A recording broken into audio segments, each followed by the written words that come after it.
That made me cry. That's about why as you got real as it nominated. gets. Yeah, thank you. Yeah, that was a horrible story. That was about as I mean, that's kids. You know, those are kids.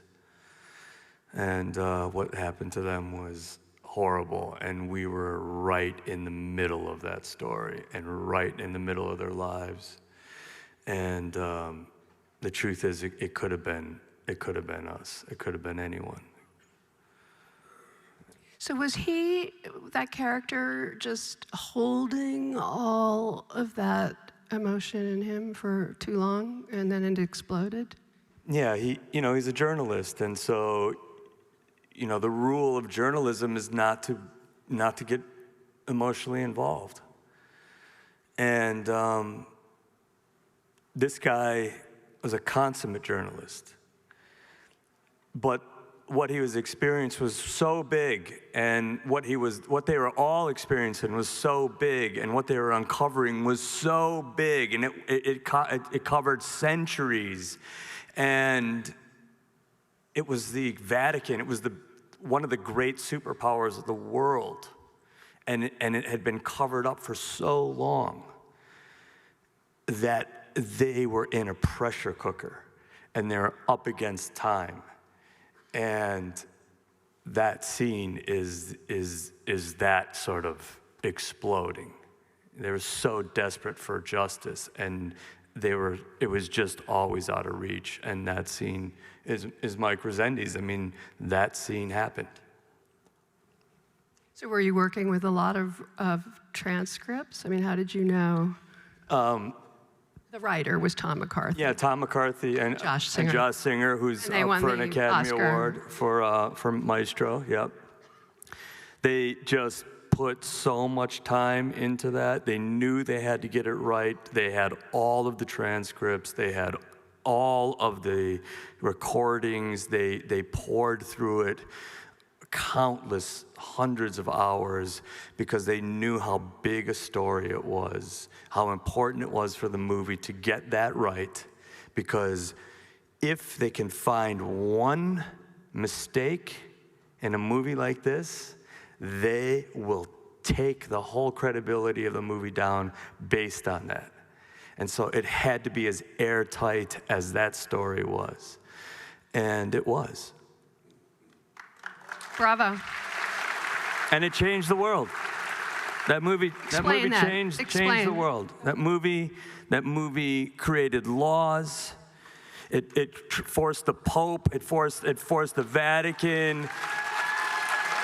It forced the American Catholic Church. It forced the European Catholic churches all throughout the world. That movie changed things for the better for these people. And there's one here in particular who lived through this that we know about, an important person here at Santa Barbara. And that's the power of cinema. I mean, that's the beauty of it. And when it wins Best Picture. And it won Best Picture. So in a similar vein, you worked very hard to get Dark Waters made, which is all about the DuPont poisoning scandal. And you got some amazing people to work with you, Todd Haynes, Ed Lachman. You created this extraordinary sense of corporate dread, and you played a real guy. So talk about that, how you got that made, and what the changes were that resulted from that movie. Well, I have some of my team here today. Scott Wexler, Aline Riley, Aline Kashishin, Shani Rosenzweig, and Billy.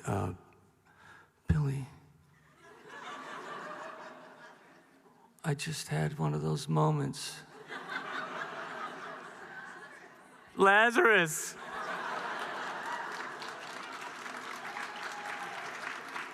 It happens to all of us.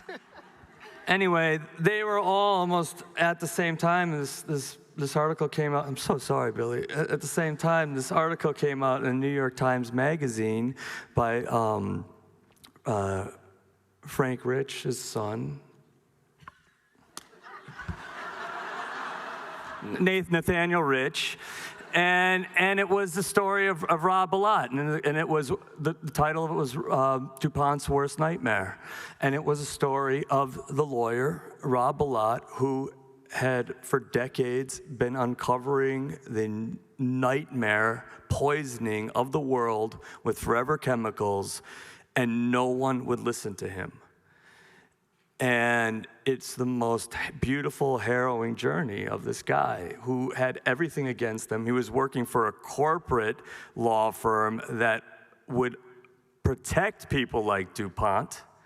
And it was only through a childhood friend who came to him and said, "My animals are being poisoned, I need your help."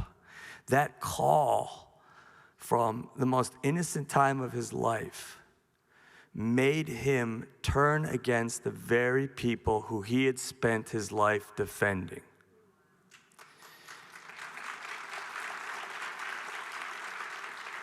One in a million, these people like this. But these are the people who change the world. And I read that. They sent it to me, and they said, "This is right, and you should be making this." And I read it, and I said, "I should be making this." And we immediately tried to get the rights for it, and we joined up with Participant Media, and we got a script going. And then I asked Todd Haynes, because of SAFE, to come in and direct this movie, which was a total Hail Mary, because he does not work with men in movies. That's true. Yeah, and he did it, and I'm just so proud of what we made together. It actually did well. It got rave reviews, and it did well at the box office too. And it did. It was number 3 on Amazon for like a year. I mean, it was all up in the top 3. So, and that movie changed. You know, I was in Capitol Hill 2 weeks ago testifying with the EPA and families who'd lost, a family who'd lost their teenage daughter to liver cancer caused by forever chemicals, another woman who'd lost her husband from a tumor caused by forever chemicals. 4 families who all lost people from forever chemicals, from all the diseases that they're related to. And finally, we're going to get regulations passed that EPA has known for 30 years and done nothing. And finally, because of this movie and Rob Bilott, really, what was that? Yeah. Sister. For the people. Let's look at the clips from Dark Waters and Poor Things. Poor Things is coming up.